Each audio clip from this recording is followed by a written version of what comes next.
They're promoting this movie as Quentin Tarantino's favorite movie of 2013. What's up, everybody? Back today with another review for you. Today's going to be Big Bad Wolves, and yeah, they're promoting it as Quentin Tarantino's favorite movie of 2013, but when you look up his top 10 list, it's nowhere on there, so take it for what you will. But Big Bad Wolves is the follow-up from the same team that brought you Rabies a couple years ago. It was considered the first Israeli horror movie. Written and directed by Aaron Kashalas and Navat Papashado. Hopefully, I didn't mess that up. But yeah, they're Israeli films, so the spoken language is Hebrew. Beautiful language, but you got to read subtitles the whole movie. Hopefully that doesn't scare you off, because it's a great film. Revolves around a cop, a father of one of the victims of a serial killer, and the serial killer. But you're not really sure the whole movie if the guy's the killer or not till the end. It has a great twist at the end. I don't want to go too much in the story, but you can see why Quentin Tarantino might like this film, because, you know, it's a dark comedy thriller with a tad of horror, and it's just really cleverly written. It sounds generic, you know, oh, they're going to torture this guy for information in a cabin, but it doesn't devolve into cheap torture thrills. It's just really smart dialogue, and you find yourself engrossed in,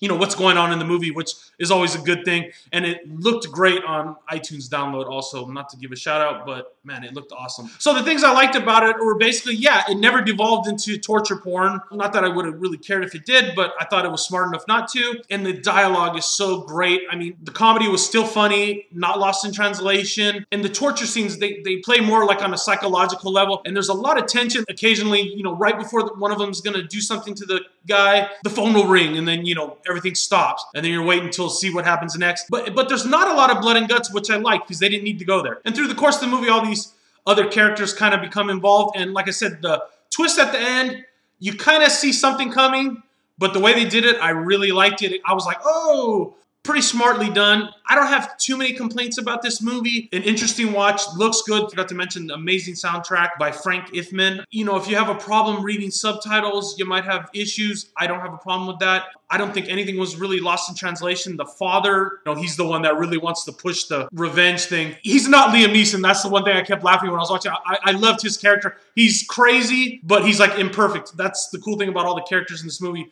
It's not, even though the synopsis sounds familiar, everybody in this movie is kind of realistic, but leans towards like the comedy mistakes. That's the best way to put it. And inevitably, I kept comparing this movie to Prisoners also. And on some levels, this movie's better than Prisoners. I like Prisoners, but, you know, Hugh Jackman's so over the top, it was almost comedic. And Prisoners took itself way too seriously. And I thought some of the torture scenes in this movie were actually more effective.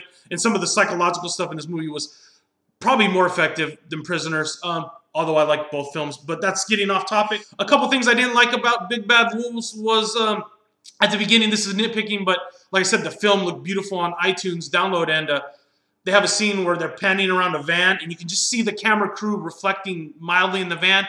Just bugged me a little bit, nitpicking. And the ending, even though I liked it, it's one of those that kind of sticks in your mind a little bit, and if I watch it again, I probably have a different opinion about the ending. But the twist they had and everything, it just felt sort of anticlimactic. And I'm having a hard time spitting that out. And I don't know, the more I think about it, maybe I'll like it. But the film is definitely an interesting watch. Overall, I'm going to give Big Bad Wolves a 4 out of 5. It might go up if I watched it again. The best film I've seen in January 2014 so far. Compared to everything else, it was a gem. Definitely check it out. If you've seen Big Bad Wolves, let me know down below. Leave a comment. What did you think of the ending? What did you think of the twist? Did you see any similarities to Prisoners? That's another thing. Down below. All right, guys. I'll see you next time.